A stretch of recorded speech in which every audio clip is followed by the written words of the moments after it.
এখন আমরা মধ্যমগ্রামে কাজে এসেছি। এই যে দেখতে পাচ্ছেন কেরিয়ার মেশিন, কেরিয়ার মেশিনটা গ্যাস লক হয়ে গেছে, এটাকে খুলে ওখানটা লাগানো হবে, ঠিক এই পজিশানটাতে লাগানো হবে।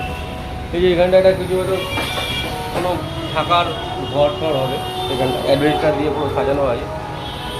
আর আউটডোর খোলা এবং লাগানোর চার্জ কতটা আছে কমেন্টের মাধ্যমে জানাবে। আর সামথিং একটু পাইপ টাইপ লাগতে পারে, 5 ফুট মতো পাইপ লাগতে পারে। আর কপার পাইপের রেট কত টাকা করে নেওয়া হচ্ছে, এখন কত টাকা করে মার্কেট যাচ্ছে সেটা তোমরা অবশ্যই জানাবে। কত টাকা করে যাচ্ছে কপার পাইপের? বলছে 300 টাকা ফুট। এই 300 টাকা কি শুধু কপার পাইপ? হোম ইনসুলেশন দুটোই, কপার পাইপ, হোম ইনসুলেশন সব দেবে, তার দেবে তার।